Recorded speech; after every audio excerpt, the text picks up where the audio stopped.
Stres vie poriadne zamávať s našim telom a často sa prvý ozve práve náš najväčší orgán, koža.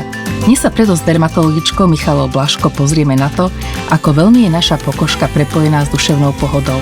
Stres môže byť spúšťačom alebo zhoršovaním ochorenia typu psoriáza alebo vypadávanie vlasov. Dokonca môže zhoršiť aj rozaceu.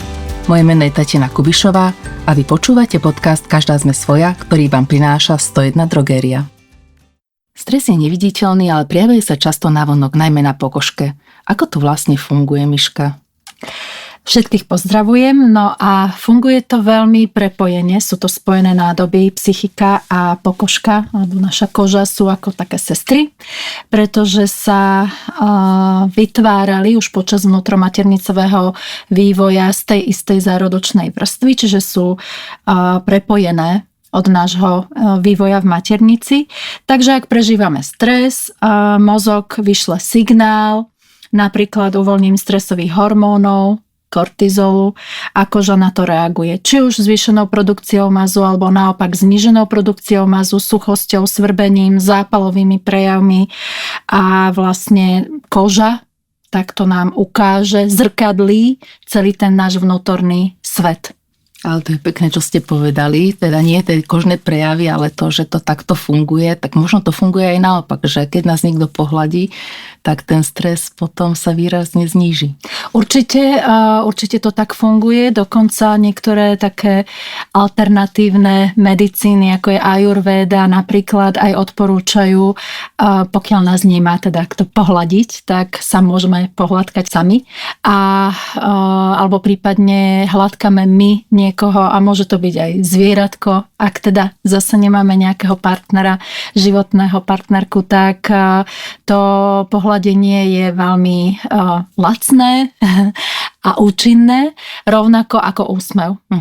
Keď si niečo vizualizujeme príjemné a usmejeme sa, treba najprv aj na silu, tak je zase vedecky dokázané, že to v tom mozgu, alebo do mozgu, ten úsmev, tá výhra svalov alebo hra svalov vyšle signál do mozgu, že je niečo v poriadku, že je niečo príjemné a zmení sa tam aj hladina napríklad serotonínu. Tak už vidím naše poslucháčky, ako sa všetky usmievajú, lebo ja to viem podľa seba, lebo sa teraz usmievam. Áno. Ale vráťme sa k tomu, čo ten stres robí s nami, keď my nerobíme niečo so sebou, s našou myslou. Ako sa to prejavuje na koži?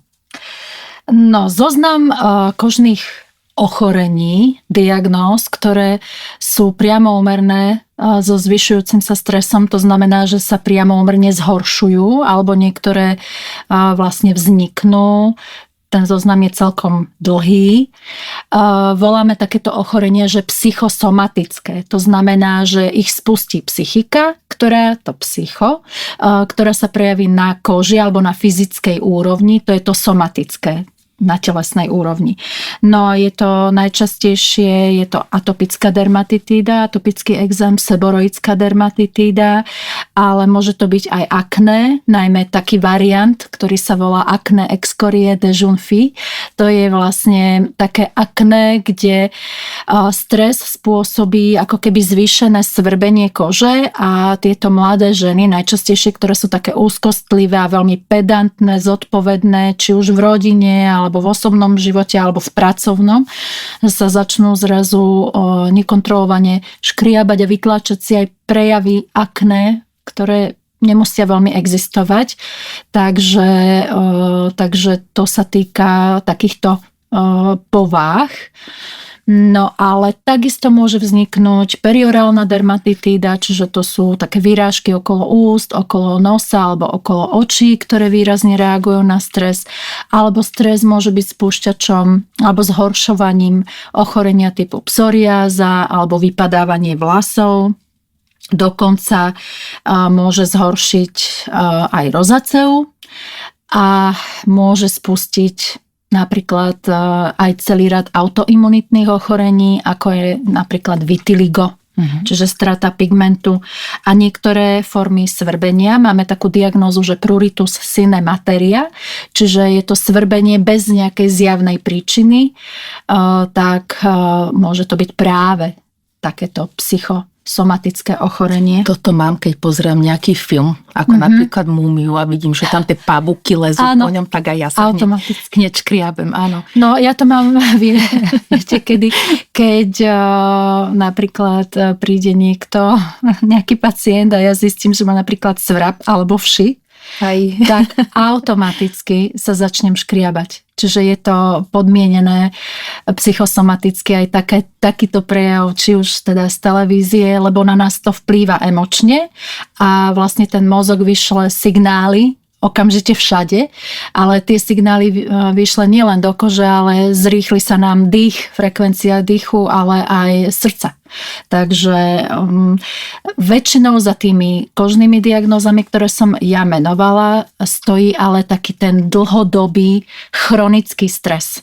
Čiže taký krátkodobý stres napríklad pred skúškou, keď sa učíme, tak ako môže nám niečo spôsobiť, nejaké výražky, ale nemusel by rovno spôsobiť vitiligo, pravda? No, tak presne tak. Môžeme si to povedať alebo pripodobniť, že krátkodobý stres je ako taká veľmi rýchla, veľmi ľadová sprcha, kedy nás to teda akože je to nepríjemné, ale dá sa to zvládnuť, lebo vieme, že to skončí.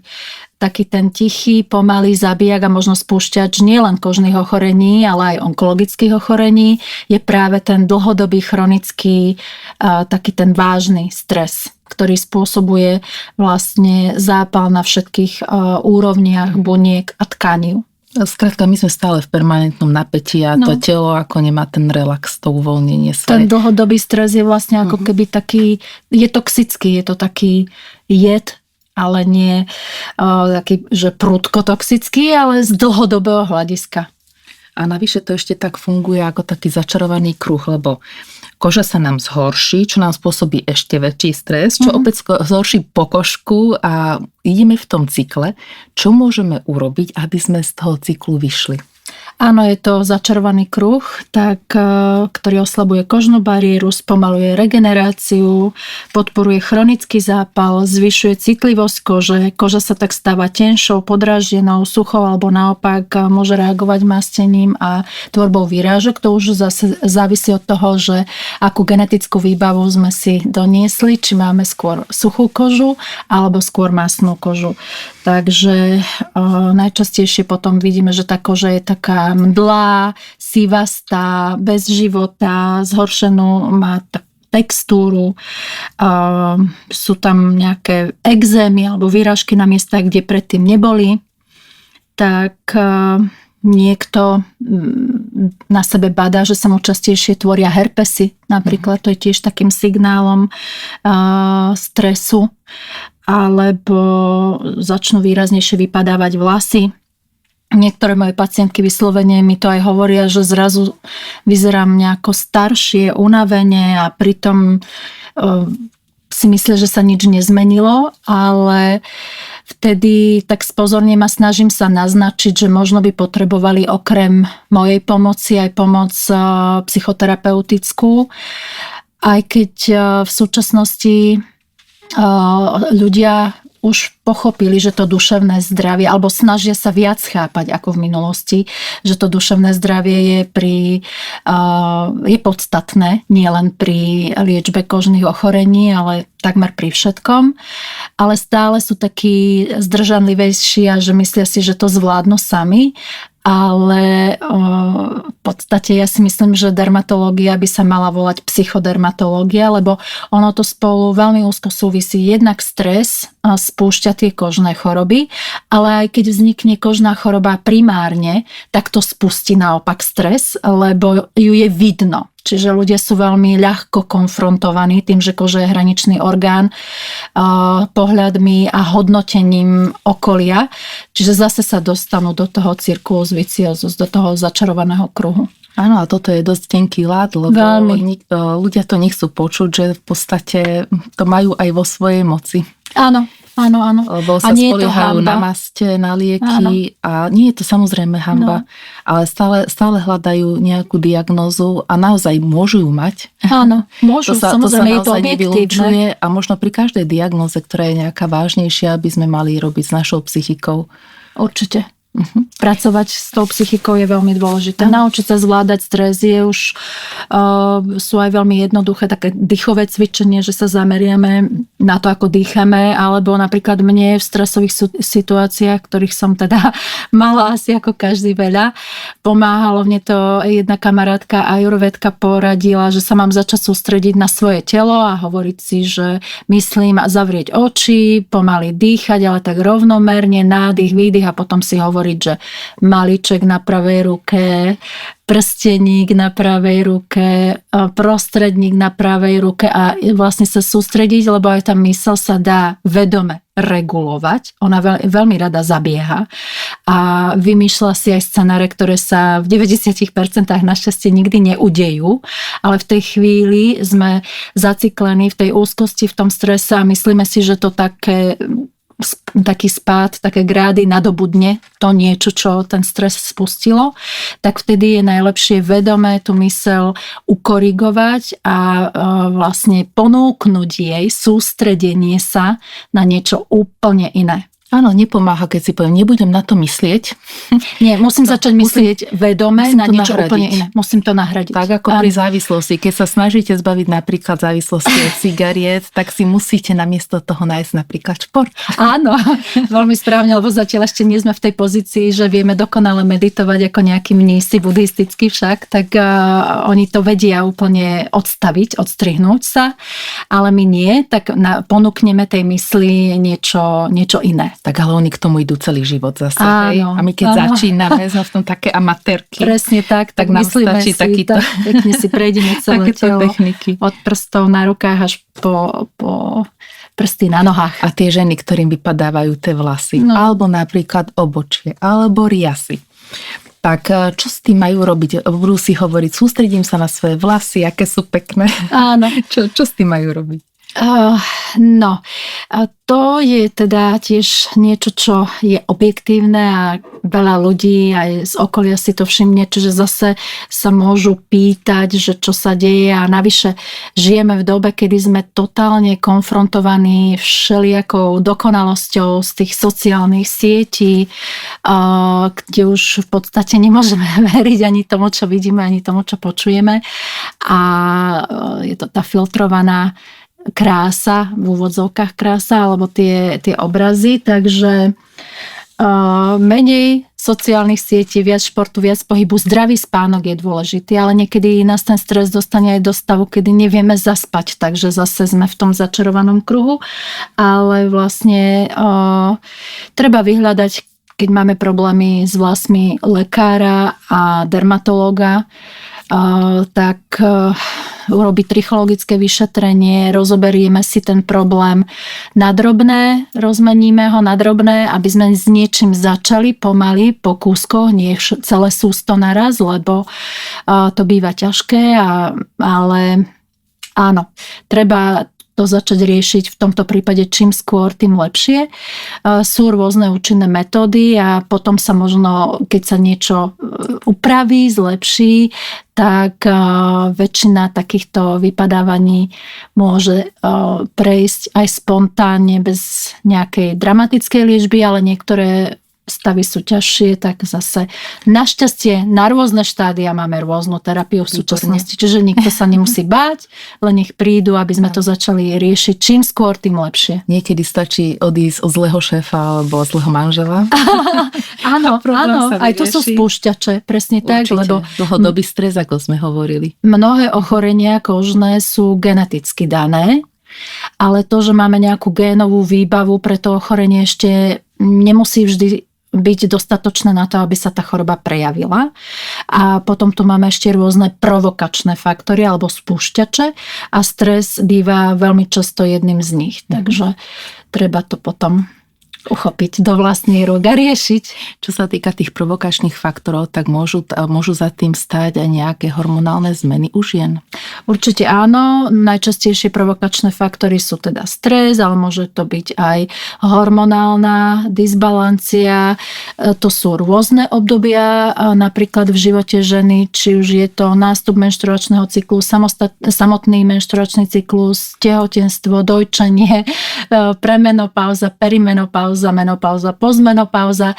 Čiže to sú všetky tie obdobia, kedy sa niečo spustiť môže, alebo je to hormonálna terapia, ale veľmi častým spúšťačom, práve tým provokačným faktorom sú rôzne druhy infekcií, či už vírusové alebo bakteriálne, ale môžu to byť aj vlastne užívanie niektorých liekov a podobne. Tak.